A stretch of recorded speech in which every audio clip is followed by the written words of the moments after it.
Hello guys and welcome to another interesting episode of Madrid My DNA, the home of everything Madridistas, as we discuss you through Real Madrid latest and important update.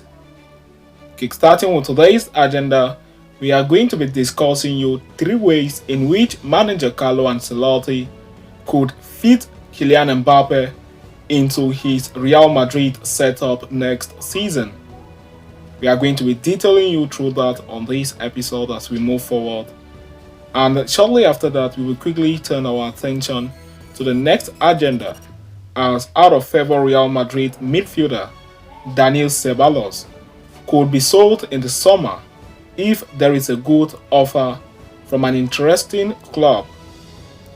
We are going to be discussing you through that on this episode as well as we move forward. So please stay tuned right up to the end. Do not forget to like and subscribe to this channel. Stay tuned, turn on your notification bells so you do not miss on our next update. Florentino Perez has long dreamed of Mbappe as the icing of the cake at Real Madrid. The French superstar's ability to score goals ruthlessly, after all, caps off the one deficiency Real Madrid have experienced since Karim Benzema left. Now that Mbappe's move to Real Madrid is all but confirmed, Carlo Ancelotti faces the dilemma of where to place him on the field. As revealed by Diario AS, 3 options stand out on the manager's table. The plan A will be to sacrifice a midfielder. The first idea in the Italian gaffer considers is reverting back to a 4-3-3 setup that the team boasted of even until last season. The setup will see Vinicius Jr. and Rodrigo goals start as left and right wingers respectively, with Mbappe operating as a central striker. Undoubtedly, the Frenchman prefers to play on the left, but Vinicius Jr. present in the squad rule out the option of him starting there.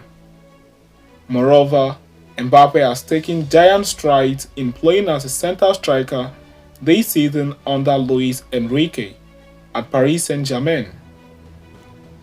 The one drawback of the system, however, is that it sacrifices one of Eduardo Camavinga or Aurelien Tchouameni in midfield. After all, Jude Bellingham and Federico Valverde are undisputed starters for Carlo Ancelotti, leaving only one place in the middle of the pack, the pivot role. Plan B will be to sacrifice an attacker. The 2 other options Ancelotti has maintained: the 4-4-2 dynamics that the team is using this year in both scenarios. The player using this year in both scenarios, the player who would be sacrificed might be Rodrigo, with Mbappe and Vinicius spearheading their attack in a line of 2. The first setup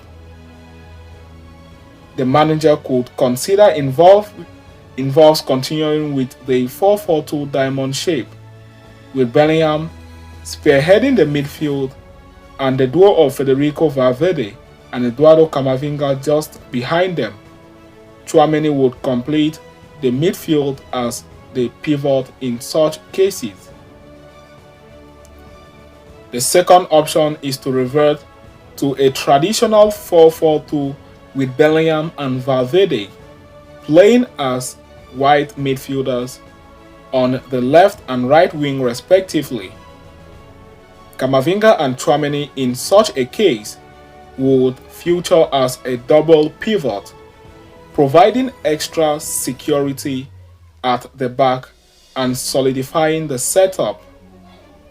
So we have discussed and concluded with this. We would like to ask your opinion on how this lineup we just proposed to you sound. We are going to be with you in the comment section. So having discussed and closed up on that, we are going to quickly turn our attention to the next agenda, as out of favor Real Madrid midfielder could be sold in the summer if there is a good offer, reports claim.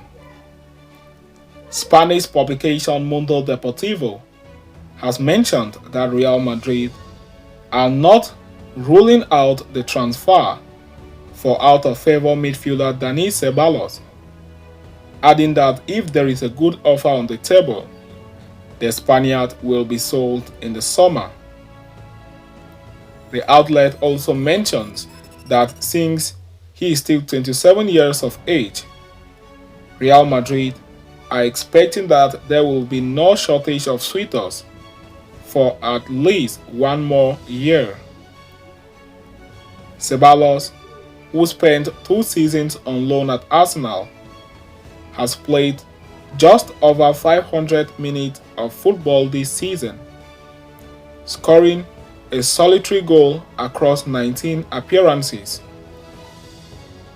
What is even more troubling is that out of those 19 appearances, the midfielder has started in a mere 4 matches.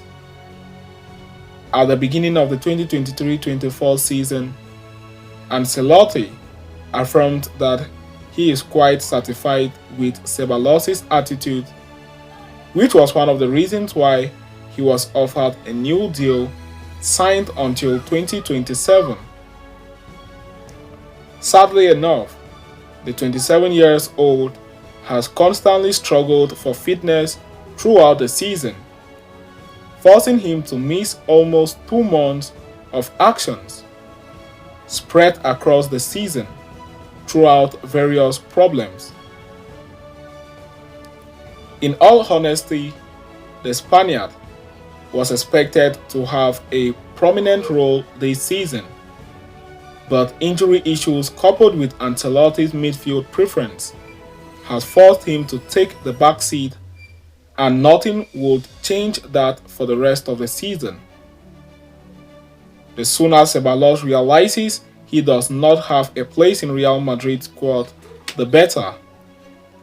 The 27 years old was initially expected to replace a certain Luka Modric, but the Croatian himself has now been replaced with the playing 11.